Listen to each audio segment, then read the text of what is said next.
The Passion of our Lord Jesus Christ, according to Matthew. When it was morning, all the chief priests and the elders of the people took counsel against Jesus to put him to death.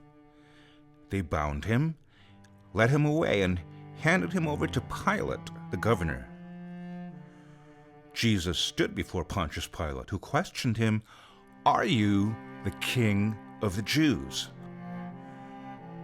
Jesus said, "You say so." And when he was accused by the chief priests and elders, he made no answer. Then Pilate said to him, "Do you not hear how many things they are testifying against you?" But he did not answer him one word, so that the governor was greatly amazed. Now, on the occasion of the feast, the governor was accustomed to release to the crowd one prisoner whom they wished. And at that time they had a notorious prisoner called Barabbas. So when they had assembled, Pilate said to them, "Which one do you want me to release to you, Barabbas or Jesus called Christ?" For he knew that it was out of envy that they had handed him over. While he was still seated on the bench, his wife sent him a message, "Have nothing to do with that righteous man.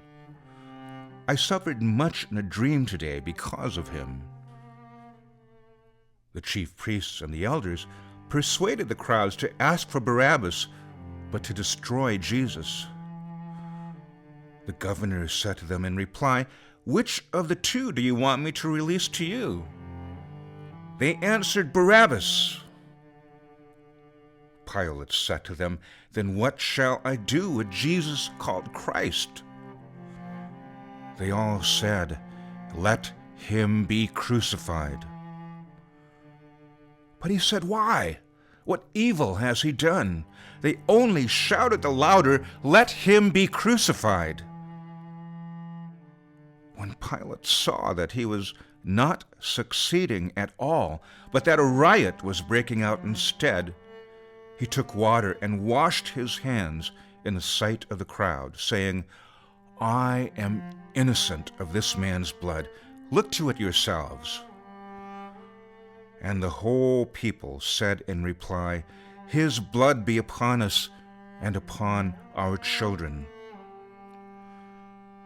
Then he released Barabbas to them, but after he had had Jesus scourged, he handed him over to be crucified.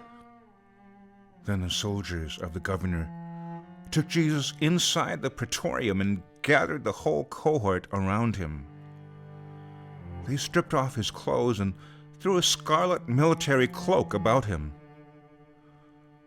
Weaving a crown out of thorns, they placed it on his head and a reed in his right hand, and kneeling before him, they mocked him, saying, "Hail, King of the Jews!"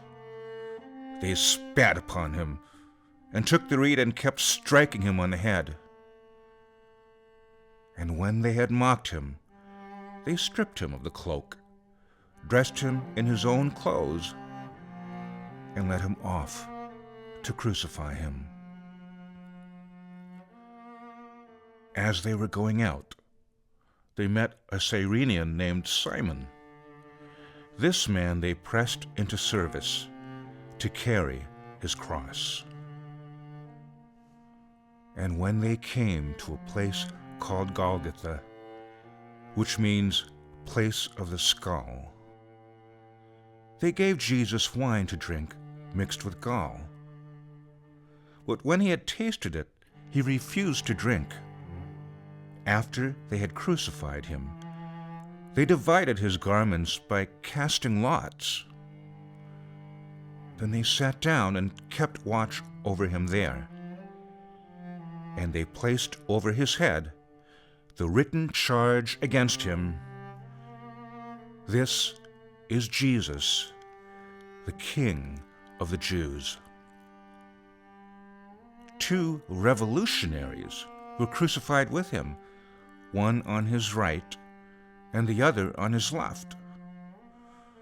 Those passing by reviled him, shaking their heads and saying, "You who would destroy the temple and rebuild it in 3 days, save yourself, if you are the Son of God, and come down from the cross."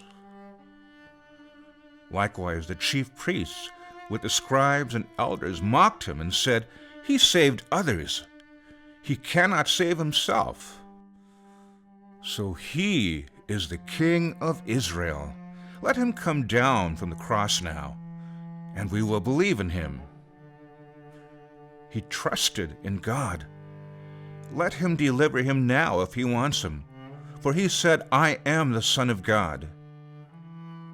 The revolutionaries who were crucified with him also kept abusing him in the same way.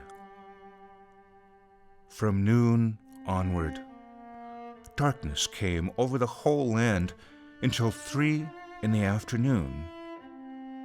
And about 3 o'clock, Jesus cried out in a loud voice, "Eli, Eli, lema sabachthani," which means, my God, why have you forsaken me?" Some of the bystanders who heard it said, "This one is calling for Elijah." Immediately one of them ran to get a sponge. He soaked it in wine, and putting it on a reed, gave it to him to drink. But the rest said, "Wait, let us see if Elijah comes to save him." But Jesus cried out again in a loud voice and gave up his spirit. And behold, the veil of the sanctuary was torn in two from top to bottom.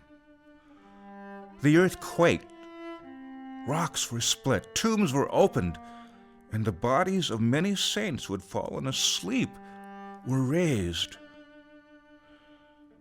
And coming forth from their tombs after his resurrection, they entered the holy city and appeared to many. The centurion and the men with him who were keeping watch over Jesus feared greatly when they saw the earthquake and all that was happening. And they said, "Truly, this was the Son of God."